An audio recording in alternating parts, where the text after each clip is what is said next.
Welcome to the show, hour number 2, and that means it is rapid fire time as we roll into the 6 o'clock hour. Sean Steyers along with Trevor Trowbridge. Trevor, if you're ready for it, I will fire at you. Stay ready, never have to get ready, Sean. You know me. There it is. There it is.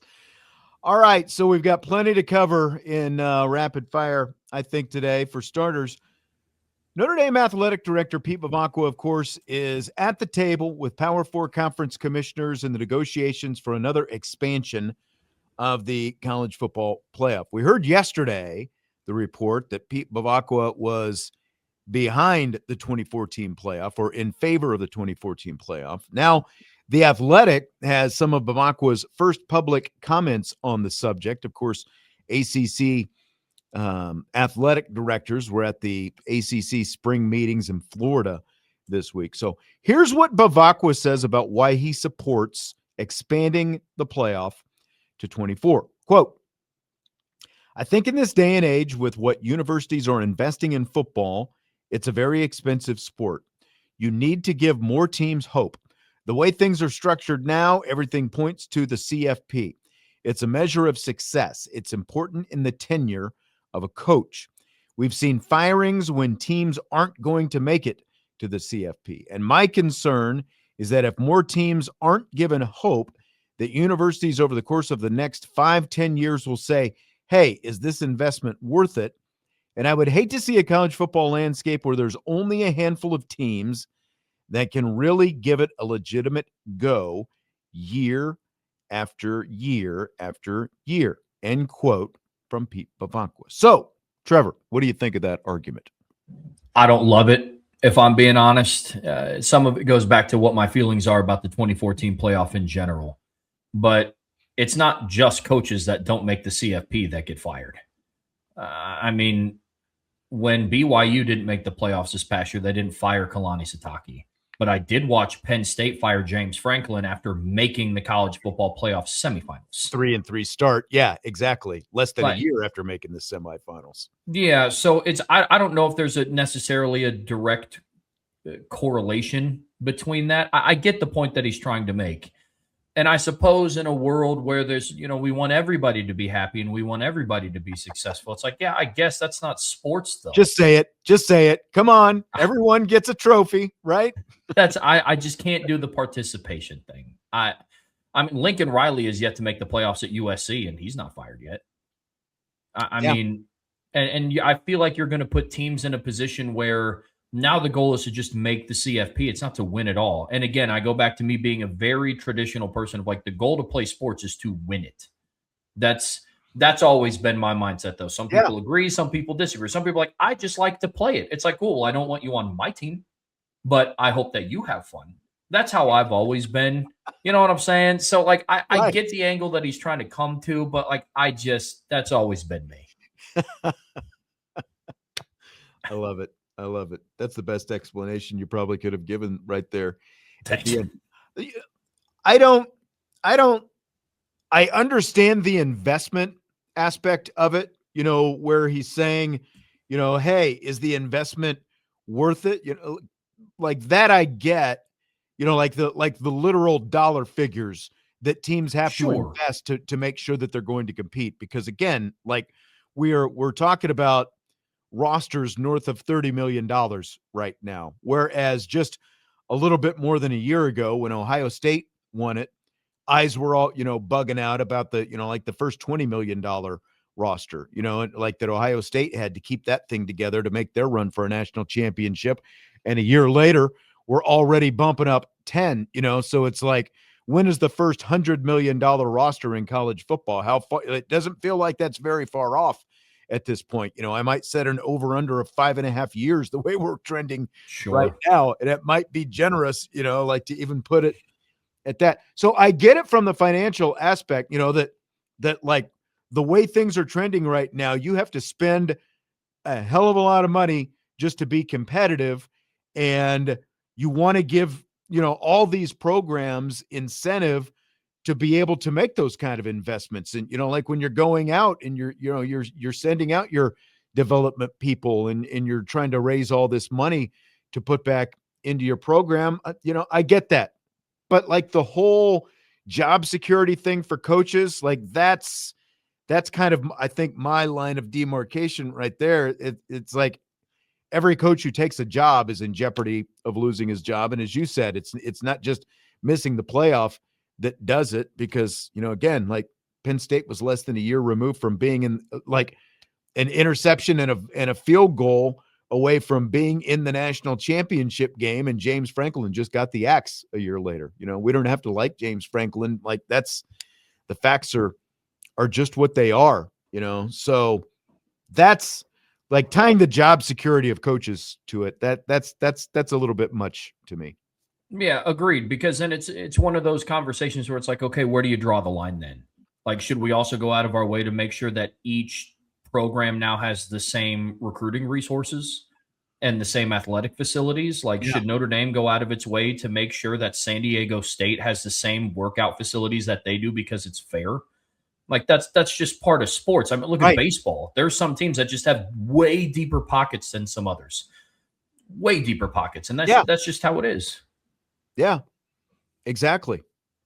So, yeah, so that I found those a little bit interesting to see that was kind of the road that he went down, because again, I get wanting to recoup your financial investment, but coaching job security and, making sure that coaches are going to be around.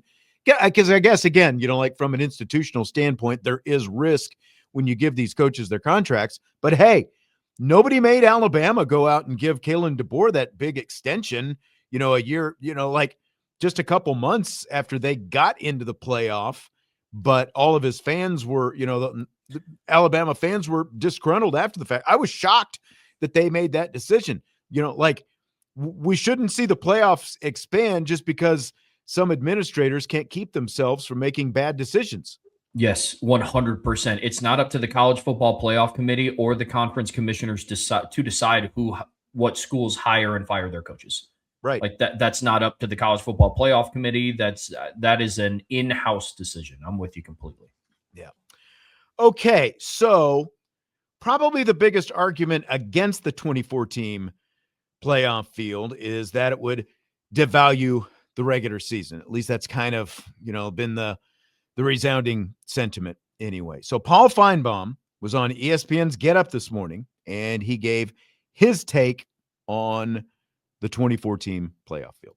Is the worst possibility, I think, in the history of this game. Why, Greeny? Because it is going to devalue, dilute, and perhaps destroy the greatest football season of them all, and that's the regular season in college football. The big games at the end of the season are going to be meaningless. This is not the NFL where you try to position for a wild card or a home field. There just simply aren't enough good teams. But the point is that television and all these other forces are driving it. This is about the Big Ten, and they're getting a lot of help. And the SEC is right to say, no, we don't want that. And by the way, the most important thing Jim Phillips said, if I can say this on ESPN, is that ESPN doesn't want it either. And right now they control the CFP. Okay, so the take from Paul Finebaum. So let's start with what he said first. Do you buy or sell what he said about games at the end of the season being rendered meaningless if the playoffs expand to 24? I sell the term completely meaningless, because he said, like, you're not fighting for like home bids. There will still be meaning. I just think the lens of that meaning will change. It will go from whether you get in or get out, or if you're going to be on the road, or if you're going to be. But let's be real about something here. When Notre Dame played USC on the road away, like in 2024, USC wasn't ranked. They weren't fighting for anything. They were just fighting to eliminate Notre Dame's chances. They weren't fighting to get in. In the Iron Bowl this past year, the game that allegedly sent Alabama to the playoffs because apparently the College Football Playoff Committee and Hunter Yurachek never saw a team go for it on fourth down before. But except for in the Iron Bowl, allegedly. But Auburn wasn't fighting for a bid in the playoffs in that game. And let's just play it out. Let's say Alabama loses. They're going to go from like 11th to outside of the top 25. No. So would it devalue it big picture? Yeah, but teams would still be fighting for home field advantage, and they would be fighting for like matchup bids. So there would still be something at stake. It wouldn't be all for naught. Yeah. The examples you gave are, hello, in Southern California, in case you're listening, why rivalry games are great, because they matter regardless of how good the teams are. Like every time Notre Dame has had to get into the college football playoff, they've had to finish the season in Southern California against their biggest rival. And in every case, Notre Dame had much more on the line than USC had on the line. Yet those games all came down to the wire. Those were all highly competitive games at the end. So, again, I just go back to, if you expand the field to 24, even if we're talking about, teams that were traditionally not used to thinking of being worthy of playoff spots on down to, like 35, 36, who are still going to be in the playoff conversation entering the month of November, because if they get hot and a few teams in front of them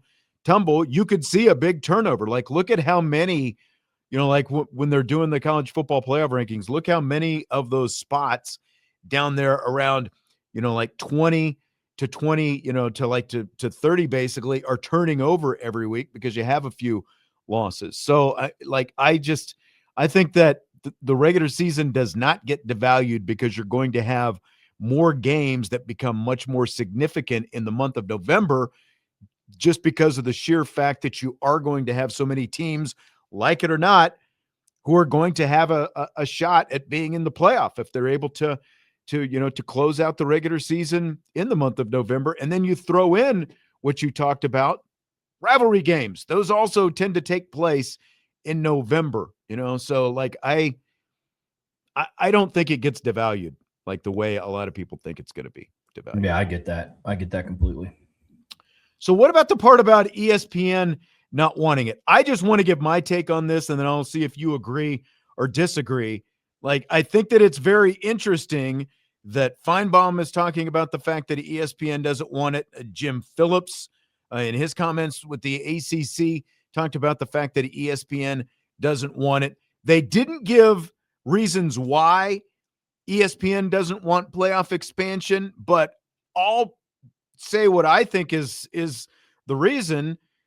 ESPN is perfectly content with controlling what they've got right now because they own the entire inventory when it comes to the college football playoff. If you expand the playoff to 24 teams, that means that 10 to 11 more games come up for bid, which means that a network other than ESPN is, there's a very good chance that, like Fox, for example, who desperately wants in, which is a big part of why the Big Ten has been pushing for this 24 team field to begin with. They want other TV partners involved in the playoffs. And that's why ESPN doesn't want it. They want to keep it where it is right now because the further it expands, then that means other TV partners get involved and they don't get to control the whole thing. And again, personally, I think, and I asked Brady Quinn this back, a couple months back when he came on the show, granted he works for Fox, so he has a dog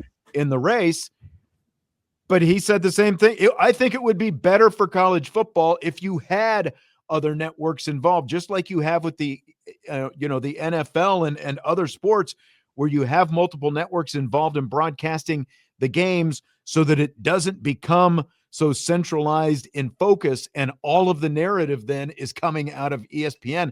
So that's why ESPN doesn't want this thing to expand, because they don't get to control everything if it expands to 24.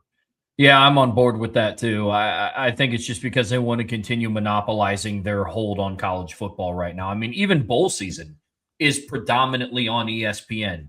Yeah, even the bowls that people don't really care about. Now, we can have a discussion of whether, Houston playing Virginia in the college football playoffs instead of the Holiday Bowl, makes it sound better or not. We can have that discussion, but I'm with you.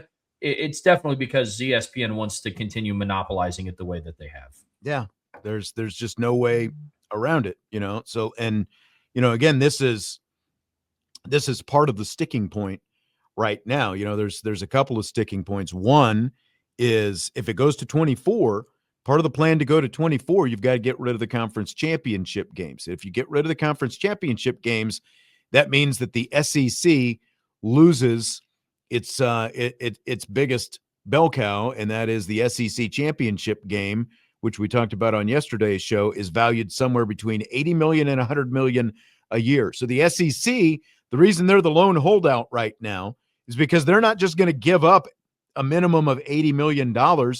They have to be made whole, basically. So whatever plan, if they're going to get rid of the SEC championship game, it's going to, they're going to have to get their windfall coming back to them, So that's really, I think, the biggest hangups right now is what's going on with the SEC. And then you've got, again, ESPN televises the SEC championship game. So again, they've got a dog in the race, so like you can see, like follow the money. You can see why those are the holdouts right now.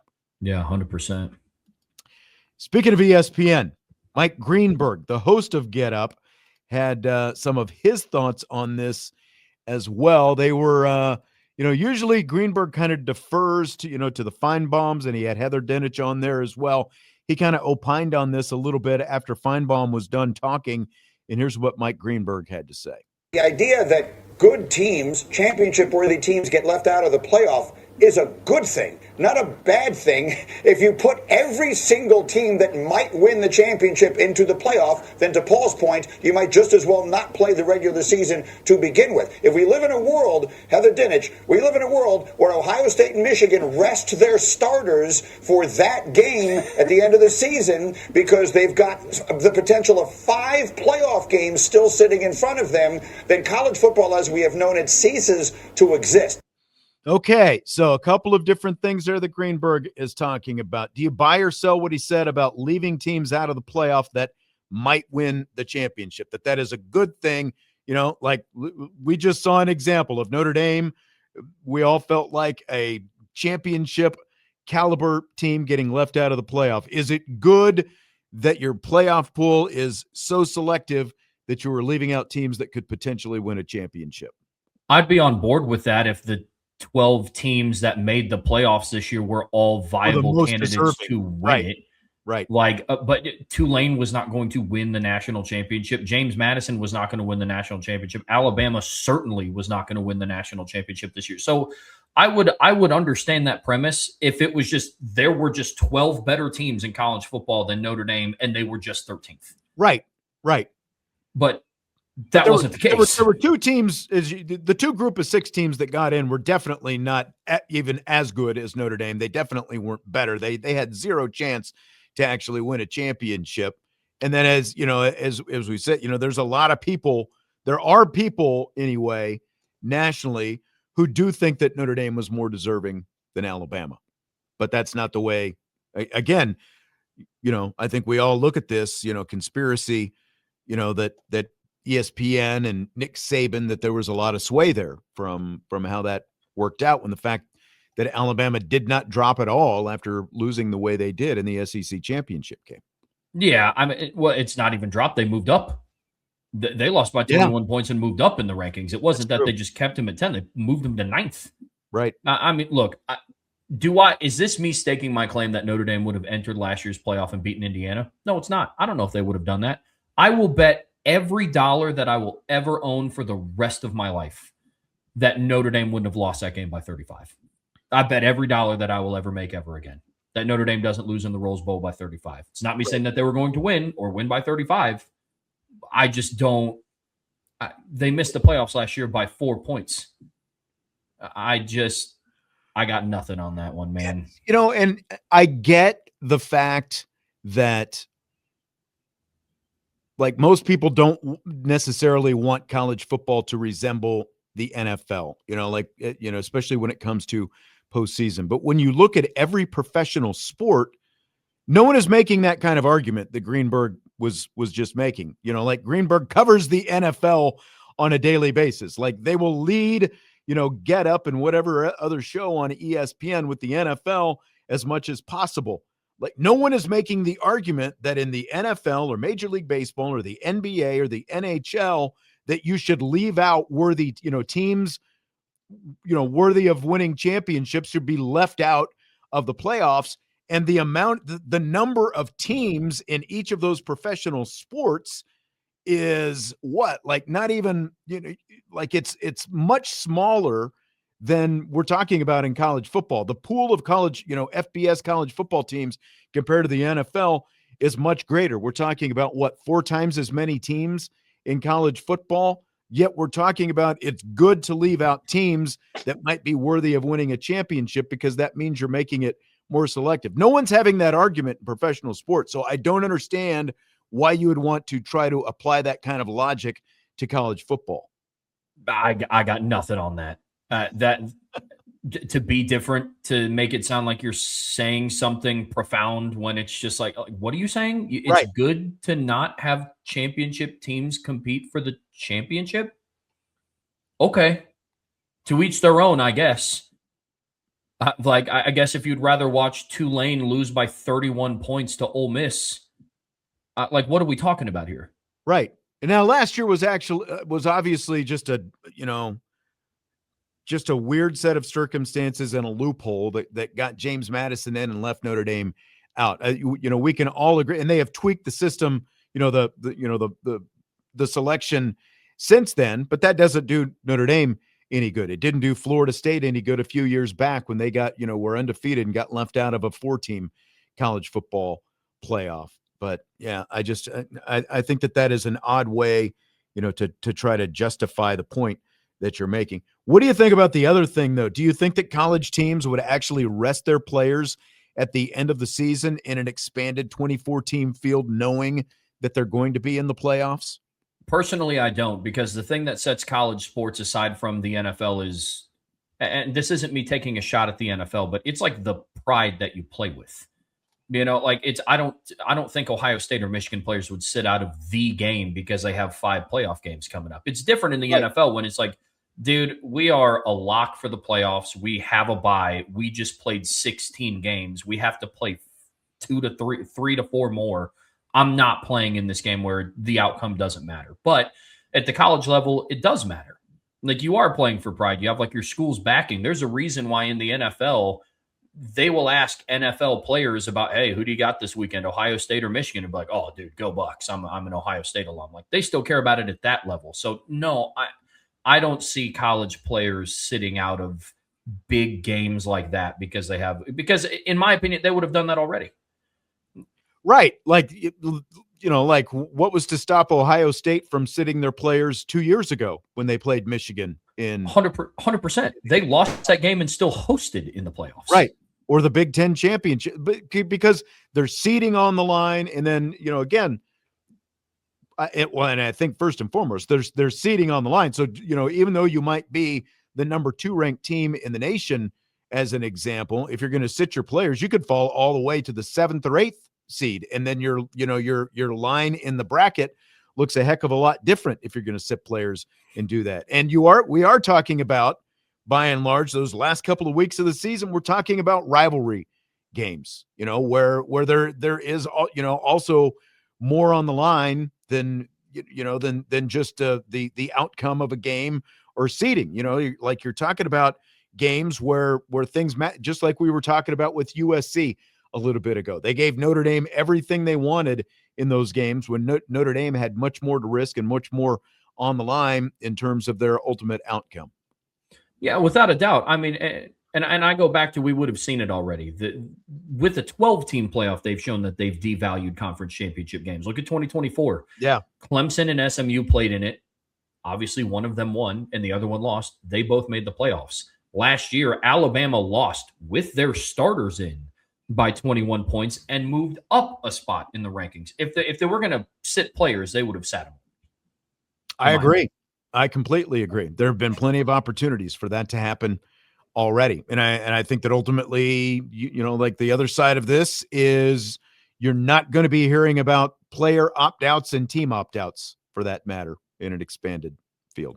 Right. And I do agree. Like Chi-Town says, the whole thing is a money grab. There's no doubt about that. That's the only reason we're talking about that. If there weren't a whole lot more money to potentially be made on this whole thing, nobody would be talking about expanding the playoff field, But again, like Pete Bevacqua with his comments, basically said you're going to get, everyone's going to have a chance to recoup some of their money by expanding the playoff. That's why everyone is getting behind this. And again, The reason that the SEC is the holdout right now is because of the money that's on the line, the money at stake that they stand to lose by walking away from an SEC championship game and no longer having that game. They want to have that money recouped before they're willing to walk away from that stuff. I tell you what, Trevor, this is so much stuff has happened this week. It's amazing how much has happened this week when you think about it. Yeah, we're at the point in the offseason where here's the point we're at in the offseason here, Sean. I woke up yesterday and I just saw Notre Dame catching a random stray on X from Oklahoma State. Oklahoma State. I missed that. What was Oklahoma State shooting at them?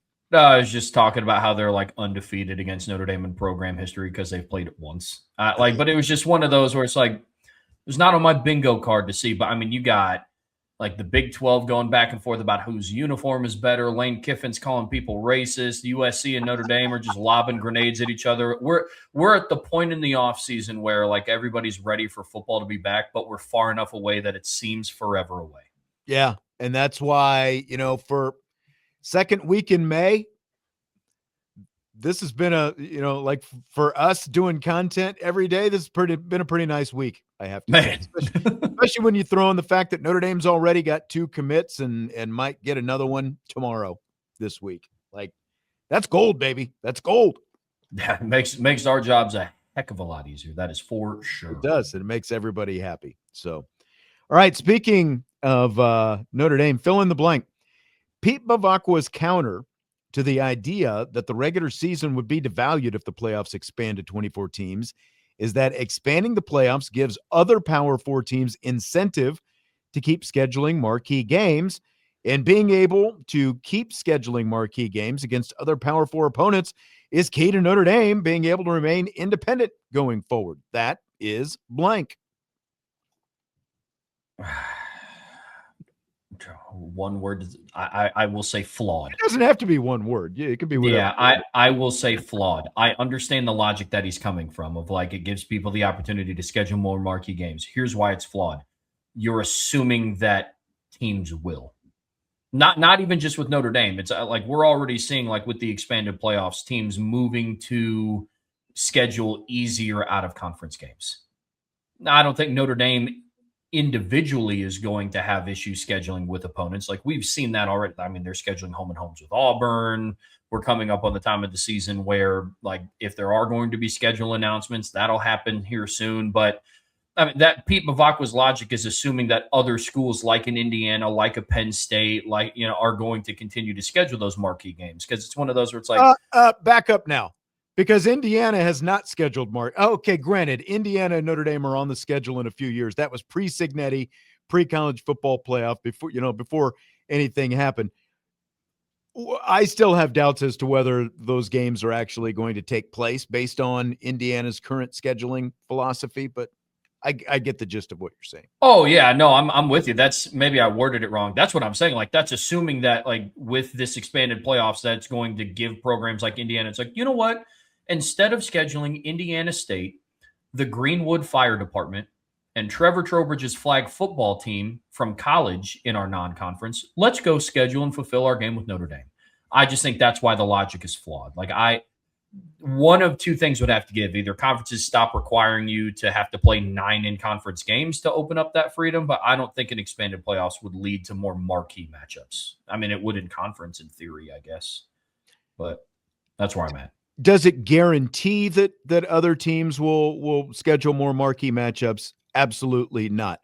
But if you just look at the numbers and the percentages, it's the percentage play that Pete Bevacqua has to bank on right now is that, by giving, making the playoff field bigger, you're basically doubling it from what it is right now. And you would be multiplying, based on the fact that it used to be a 6-team playoff, you would be or a 4-team playoff rather, you would be multiplying that by 6, right? Is that the right math? 6 times. Yeah. So you're giving yourself much more margin for error. And it's real, again, like I don't think that USC is having real conversations / negotiations, however you want to term them. I don't think that USC is having real negotiations with Notre Dame about renewing the series if they don't think that the field is going to expand to 24 within a few years, because, otherwise they are where they are right now. They gave Notre Dame an ultimatum, knowing that there was no way that Notre Dame was going to be able to, acquiesce to it by playing that game in week 0 this year. And they walked away from the series because they think that having Notre Dame on their schedule is just too hard and they'll have no chance to be in the playoff. No, I get that logic. And again, maybe it's just my stubborn traditionalism mindset, but it's like I don't get my enjoyment from watching college football because I get to watch two iconic logos go back and forth. It's because I'm watching two teams battle it out that have something to win or to lose. Like with the mindset that if you expand the playoffs. So you're saying like you don't care if it's Notre Dame and Rice, like you're perfectly fine watching Notre Dame and Rice as opposed to Notre Dame and USC or any other big brand. Then am I reading you right? No, I mean, for that 1 week, sure. Like it's my point is, I understand where Pete Bevacqua was coming from, saying if you expand the playoffs, you have more margin for error. So in theory, we should see more Notre Dame, Ohio State, or more Alabama up at Wisconsin. But to me, I don't like that because I think that devalues the game in itself because there's less at stake. That's what I love about college. It's only a 12-game regular. So like, if the field is 24 teams, like, yeah, we could lose this game and we'll probably still just make the playoffs. So if we lose, What I love about college football right now is like, if you lose, like your margin for error is so small. That's what I love about it though. That's just me. I'm saying I don't get my enjoyment out of just, man, Notre Dame, USC. It's like, oh, who do you hope wins? It's like, I mean, Notre Dame, but if they lose, they'll be fine. I don't like that. Like I like sports with a lot at stake. That's where I'm coming from. Yeah. See, and I guess I'm having a hard time kind of wrapping my head around what you're saying, this because like I feel like the better the competition, the more there is at stake, so like I would rather see, and again, it doesn't have to be a rivalry game every week, but I would like to see like Notre Dame wants the level, like people are griping about Notre Dame's schedule right now. Notre Dame wants to be able to schedule tougher going forward. They don't want a schedule that's full of cream puffs. They want they want Alabama. They want Texas. They want USC on the schedule. Like they want more of that. They don't want less of that, but people are complaining about what the schedule looks like right now. They want to be able to schedule tougher. And again, Pete Bevacqua, his rationale, and I'm in agreement with it. The larger the playoff pool is, the greater chance that gives Notre Dame to be able to schedule those kind of games. So I completely understand what he's talking about. Now, again, is there guarantee that Notre Dame can do that? No. But when you play the numbers, which I think that you have to do if you're in that seat, when you play the numbers, that's the number that gives you the greater chance to be able to schedule that kind of competition going forward and remain independent, which is what Notre Dame wants to do, obviously. Yeah, no, without a doubt. For me, it just comes down to those individual games. I like when there's stuff at stake. Like I think back to Notre Dame in 2022. They were 8-3, ranked 15th in the country, going into their final game against USC, who was a top 7 team in the country at that point in time. When I mean there's nothing at stake is Notre Dame could just lose that game and still just make the playoffs. Sure. That's more so what I'm getting at, to where it's like I like it when there's something at stake of like there's no margin for it. USC could have lost a game and still made the playoffs. Whereas at that time in a 14 playoff, it's like they had to beat 15th ranked Notre Dame to vault them up. Now they ended up peeing the bed and losing to Utah by 23 points and then losing to Tulane. But that's how I view about it. So you would get more of those marquee matchups. I just don't think it would be as much at stake as it would be now. Like you can go 8-4 and make the playoffs easily. Whereas now it's like if you have those marquee games, like, yeah, you got to go 10-2 to make the playoffs. I like that. Not just saying that I get the marquee games and win or lose. I see what you're saying. That makes it sense. I understand a little bit better what you're saying, explaining it that way. All right. Final comments from Bevacqua. He had minimal comments. Again, this is from The Athletic where he made these comments. The negotiations with USC. Quote, do we want to play USC in the future? 100%. Yeah, we think that's great for Notre Dame. We think it's great for USC. We think it's great for college football. And at this point, That's really all I can say about it. End quote. Pete Bevacqua on negotiating with USC. So, Trevor, does that give you optimism that Notre Dame and Southern Cal are actually going to be playing anytime soon? No, my read on the situation is that at USC just continues to move the needle for Notre Dame and what they're going to have to meet as far as like the demands to play on USC's terms. And it's like, move it up to the start of the season. Okay, we'd be willing to do that some years. Oh, you are? Okay, well, now sign a 10-year contract to do that every single year. It's like, well, we can't. We have contracts in place with Texas or Alabama or, Exactly. So it doesn't give me a whole lot of faith. I think USC is just going to continue. And the longer it takes to hammer something out, Notre Dame's got to put their schedules together. Yep. Like they can have a placeholder for so long, but they've got to know what's going on at some point. And then, at some point, maybe it just becomes, okay, you've got a 2-year home and a home with USC 10 years down the road, just like you've got a 2-year home and a home with Michigan. That was scheduled more than 10 years out, and they actually scheduled it. So I am like, I'd probably like if my confidence, if I'm going scale of 1 to 10, I might put it at a 3 or a 4 right now, just based on those comments alone. We know that Notre Dame wants to do it. How motivated is USC to do it? I still think it is very dependent on the next level of expansion of the college football playoff. Even if it gets to 16, I think that gives, Notre Dame and USC a chance to get something going. But it's my confidence is still fairly low right now, just based on hearing those comments. But he's not going to say too much because there's really, all we have is a report that they're negotiating. They've always been negotiating. It's still a matter of what's going to move the needle for both sides. And I think for USC, it is largely determined upon, what gives them a better chance of making it to the college football playoff. Right now, they care more about that than playing Notre Dame every year. Yeah, 100%, which you can't blame them. They've never made it. So. Exactly. So I get it. Yep. Okay. Let's shift to the NFL a little bit.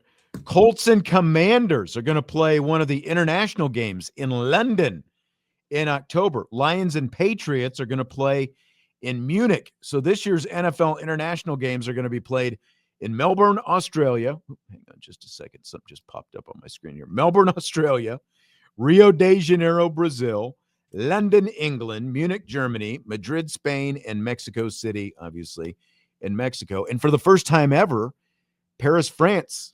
They're going to have a game in Paris this year. My question to you, if you could go to a game in one of those cities, which would you pick and why?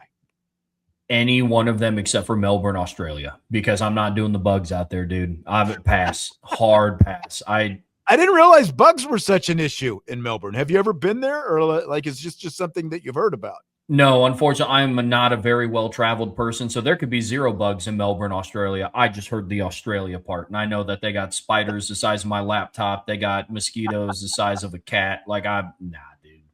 See, I might be like DJ, and I might say Melbourne because I've never been to Australia. Now, that plane flight sounds like it's no joke, so that might negate it a little bit. I might take Munich because I've been there. It's been a long time since I've been there. It's a fun city, and if you like to tip a pint, they don't call them pints. They have the great big 32-ounce mugs, like Oktoberfest, all that kind of stuff. Munich's a pretty fun city to be in. So I might take Munich. A little bit closer flight. Weather might not be quite as great, but it's a lot of fun. So I might take that. John says none of the above. He wouldn't want to go to any of them. Surprising. I would definitely want to go to some. How about this? You go to Melbourne. You let me know about the bug situation. If they ever go back there, I'll go out to Melbourne, Australia. Okay. Sounds good. Chi-Town's going to the Copa Cabana. Perp is going to Mexico. All right. I've just heard too many horror stories about the Montezuma's revenge and all that kind of stuff in Mexico. So I don't know if I'd want to go that route. So understandable. So Notre Dame obviously has, played internationally in Dublin a few times over the last few years. What other international location would you like to see Notre Dame play in? Seoul, South Korea. I'm a little biased, but I think that'd be cool. And their head coach is half Korean. I think that would be cool. Personally. That's true. That's true. That would be a fun little connection. Like, and no one's really working that part of the globe right now. Like that's one area where the NFL has not gone. Like that would be a pretty good. That would be a nice little connection if Notre Dame did something like that. I like that. I think it'd be cool. I have an obvious bias. I was adopted from South Korea when I was 5 months old, but it would be cool to see Notre Dame go over there. Chi-Town says the Vatican. I mean, I feel like the place where the basketball teams are going, Rome, would be the perfect location. Basketball is beating football to the punch. I think that we've heard that one over the years. That would be mine. Would be Rome. Would be great. That would have been cool if they could have, worked out. Yeah, Rome against USC. That would make everybody happy. I think that's a good one, Chris. Because then you could get that Netflix deal, and USC could be happy with it. Chris, I would love that, but if they're throwing a hissy fit about going to South Bend, I don't know how convincing it would be to get them to Rome. Fly them across the world. Yeah.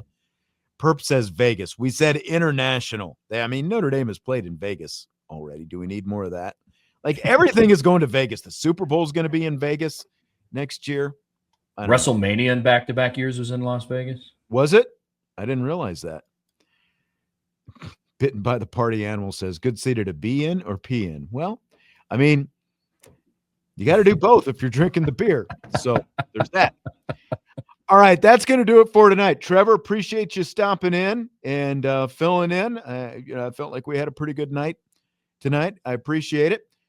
Trevor will be back next week, ×2, Wednesday and Thursday. Trevor Trowbridge is back in again. Thank you very much, sir. I will talk to you then. We'll be back, of course, again tomorrow. We will talk to you then. Budweiser's Weekday Sports Beat with IrishBreakdown.com.